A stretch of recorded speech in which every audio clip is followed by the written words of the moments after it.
One plastic bucket, one handful of rice water, a fistful of soil from underneath a tree that has never been fertilized in its life. That is the entire ingredient list for a living factory that multiplies itself every 2 days and manufactures the same growth hormones that cost you real money at the garden center. Not a metaphor, not a marketing exaggeration. An actual population of bacteria that doubles on a 48-hour clock, producing auxins, cytokinins, and gibberellins as a byproduct of simply staying alive. Farmers in Korea have been brewing this in 5-gallon buckets since before your grandparents were born, and almost nobody outside of Asia knew the recipe existed until the last decade. By the end of this video, you will know exactly how to build one.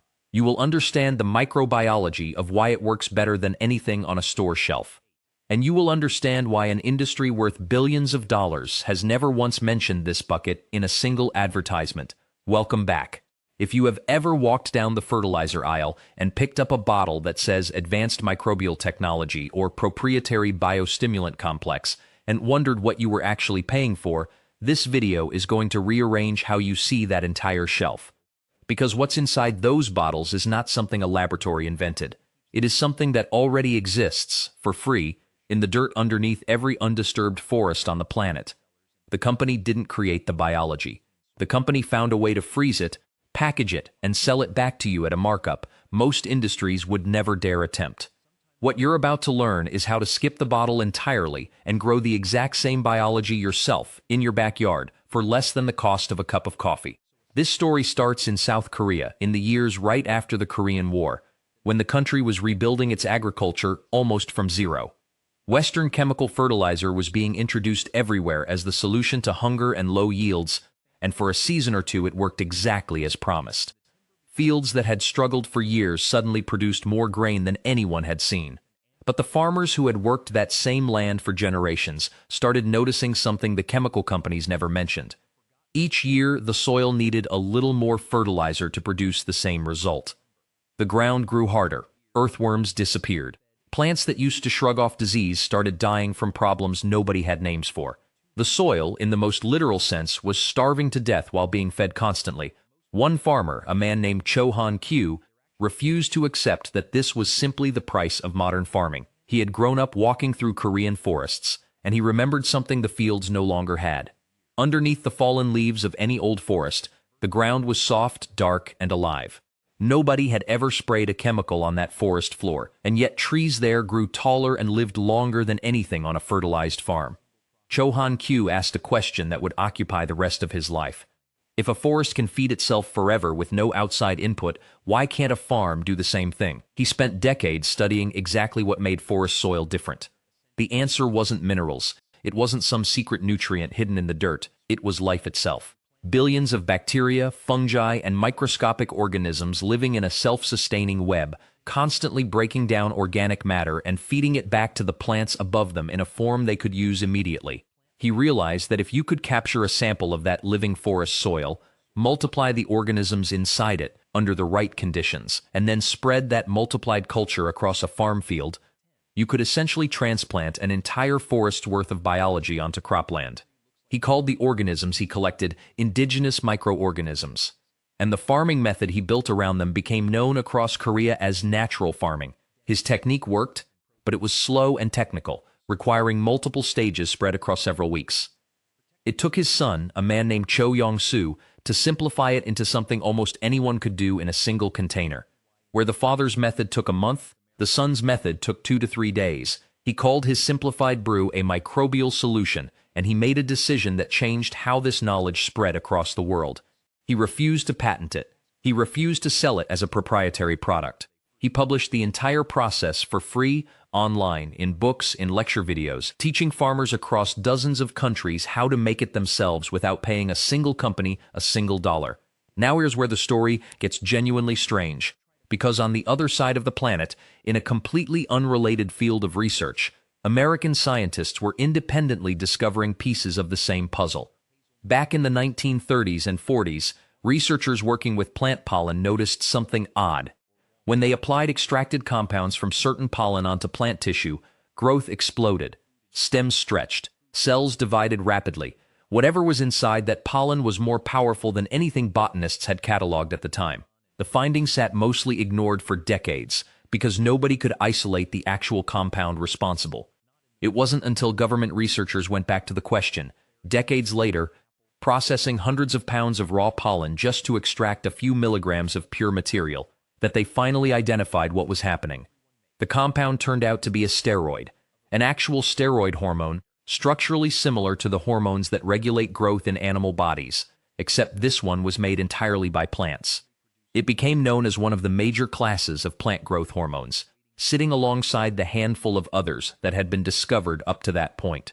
Scientists had spent 2 centuries studying plant biology and had somehow missed an entire category of hormone hiding in plain sight, active at concentrations so small they're measured in parts per billion. Here's the collision point of these 2 stories. The bacteria that colonize a bucket of Korean microbial solution are not random.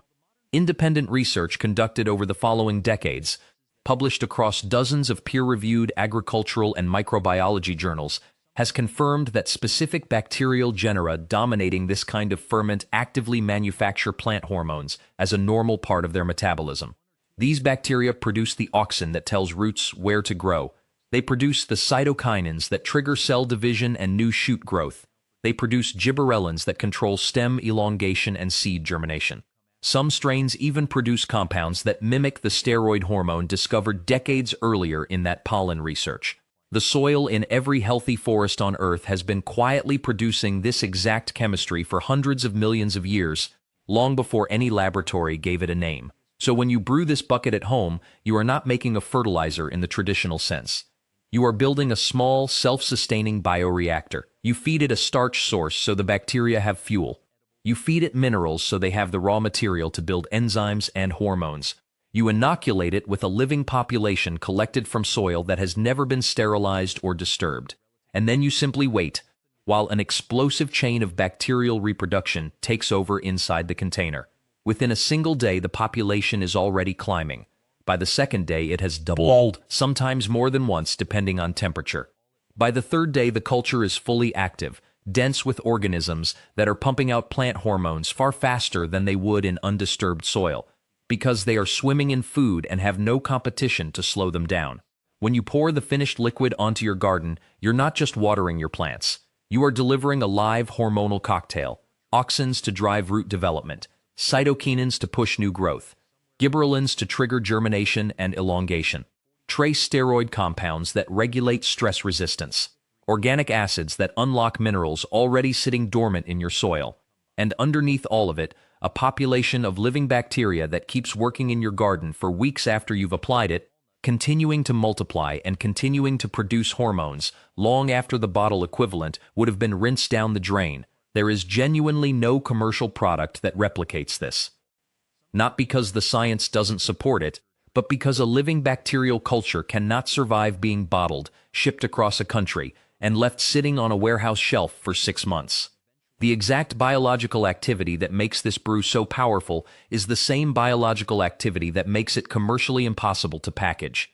A company cannot sell you something that dies in the truck on the way to the store. So instead, companies sell you freeze-dried, single-strain versions, stable, shippable, and a fraction as effective as the messy, diverse living culture you can grow yourself for pennies. And this has actually been tested, not just claimed.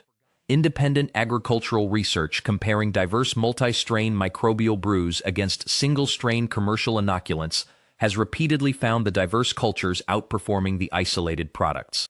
Trials on common soil bacteria have shown measurable increases in plant biomass, chlorophyll content, root architecture, and internal hormone levels compared to untreated crops. This isn't a fringe claim floating around gardening forums. The research base behind plant growth promoting bacteria now spans thousands of peer-reviewed papers. The science is not controversial. What's controversial is the idea that you don't need to buy anything to access it. So why, if the science is this settled, is the global biofertilizer industry worth billions of dollars and growing every single year? 3 reasons, and none of them are scientific. The first is standardization. A commercial product needs to promise you an exact, repeatable formula. A specific bacterial strain at a specific concentration, tested, certified, and identical from bottle to bottle. A homemade bucket culture is the opposite. It's a wild, shifting population that depends on the soil you collected it from, the temperature of your garage, the season you brewed it in. Industrial agriculture cannot function on that kind of unpredictability. But a home gardener can, and in fact benefits from it, because biological diversity in soil is a strength, not a weakness. An industry built around selling uniformity has spent decades quietly convincing consumers that variability is inferior, when in ecological terms the opposite is closer to true. The second reason is presentation. Walk down that fertilizer aisle again and look at what's actually being sold to you. Scientific-sounding names, percentages, certification stamps, microscope photography on the label. It looks like something that required a laboratory and a chemistry degree to produce. A bucket of fermenting potato water sitting in someone's garage does not look like that. It looks primitive. It looks like something your grandparents would have made out of necessity, not something modern science would endorse. But the biology inside that bucket is not less sophisticated. It is the exact same biology, minus the packaging, minus the marketing department, minus the margin. The third reason is language. This entire body of knowledge developed and matured in Korea, decades before it had any meaningful presence in English.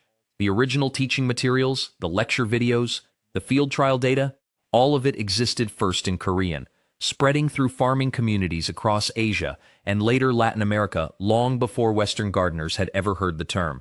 If you searched for these techniques in English even a decade ago, you found almost nothing.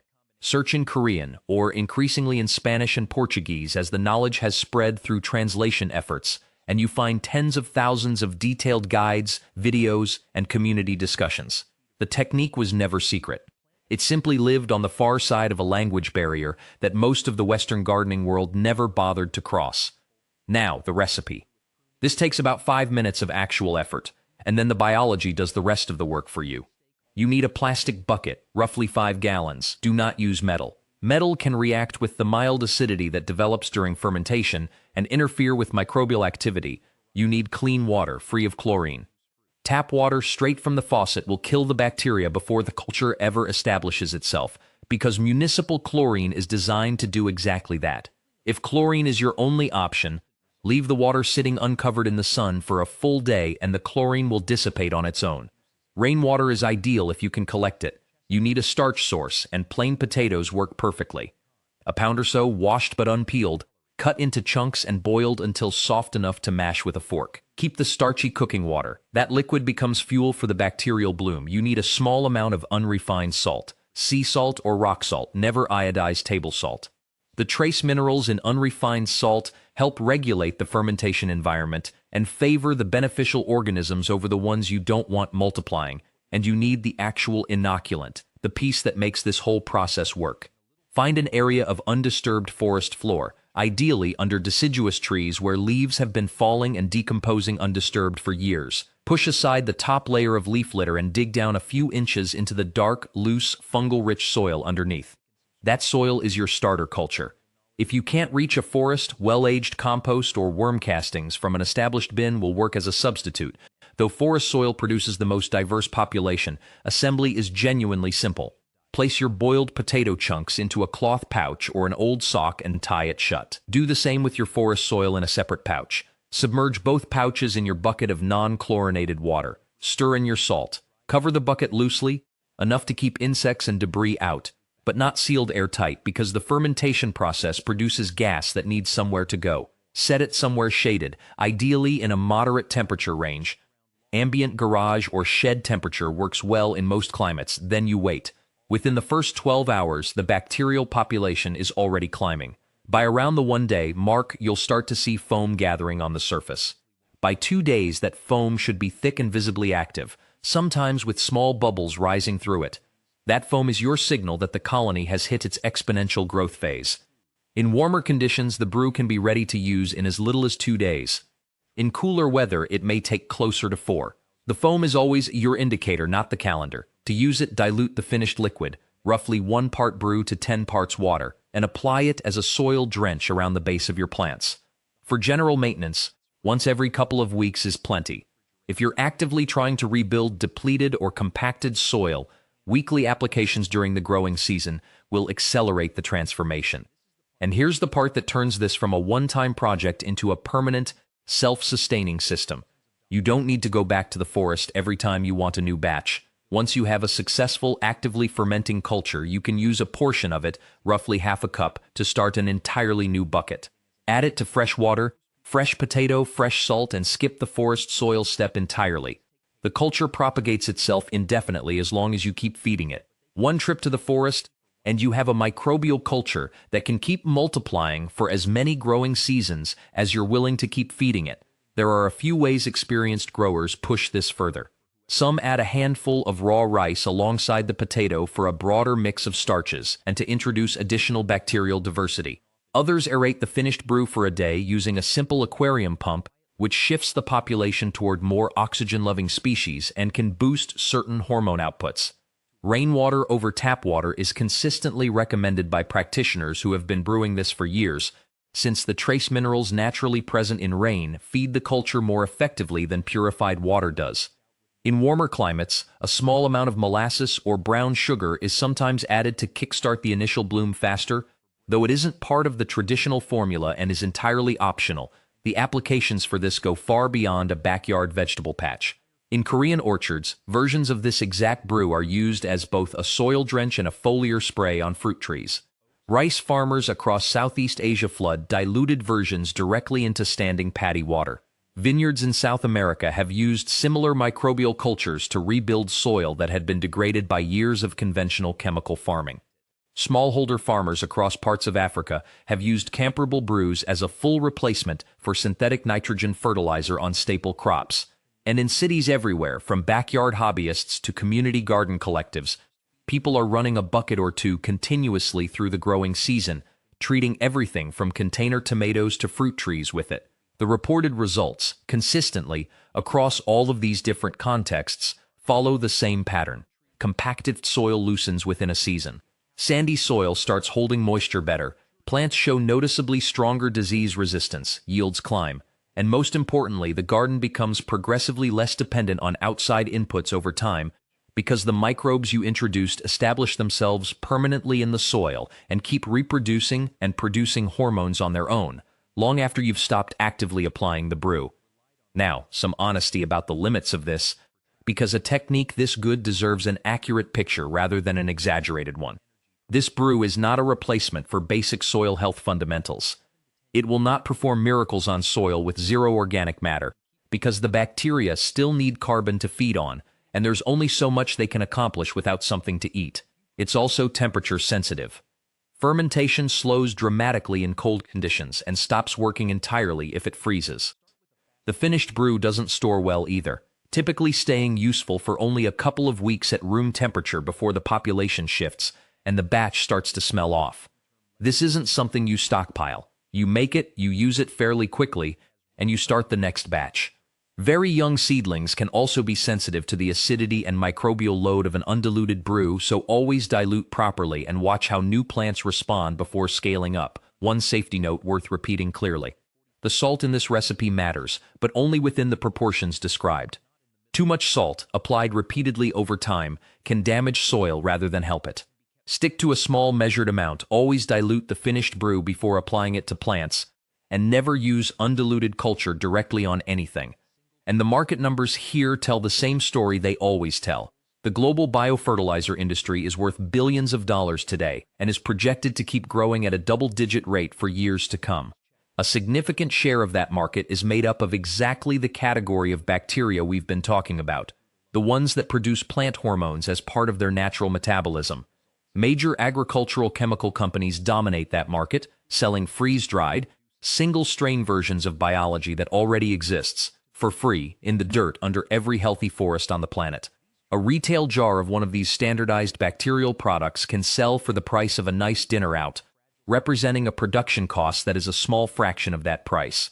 Meanwhile, a single bucket of homemade brew, made from a couple dollars worth of potatoes and salt, produces dozens of gallons of finished, diluted soil treatment, containing not one bacterial strain but an entire diverse community working together in ways a single strain product simply cannot replicate.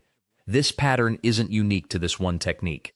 The same story repeats across nearly every input sold in modern agriculture. Fungal cultures that grow freely on decomposing wood in any forest get extracted, dried, and sold in packets. Beneficial organisms that already live in healthy compost get farmed commercially and shipped overnight in refrigerated boxes. Fermented teas that anyone could brew at home in a bucket get bottled and sold as proprietary blends with premium price tags. The entire industry rests on a simple assumption that consumers will believe biology is too complicated to produce themselves.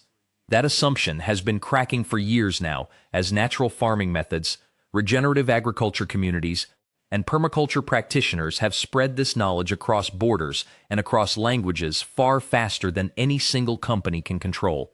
Chohan Q spent his entire life teaching this to farmers across dozens of countries and never once patented a single part of it. His son continued that work, publishing everything freely, translating it into as many languages as the movement could reach, refusing every opportunity to turn this into a proprietary business. The knowledge exists because 2 generations of one family decided deliberately that it should be free. Here's what it comes down to. The most effective biological input available to any gardener on Earth isn't sitting behind a brand name or a patent filing. It's sitting right now underneath the leaf litter of every undisturbed forest on the planet, quietly reproducing itself, quietly manufacturing the exact same hormones that companies charge you for in a bottle. You can collect it with a small shovel. You can multiply it in a plastic bucket. You can apply it for free, indefinitely, for as long as you're willing to keep a batch going. The chemistry has been documented. The trials have been published. The science is not in question. What's been missing is simply the knowledge that this was ever an option in the first place. Now you have it. If this was useful to you, the next video goes even further into a second ingredient that most people throw straight into the trash every week, and what happens when you combine it with the exact brew you just learned to make.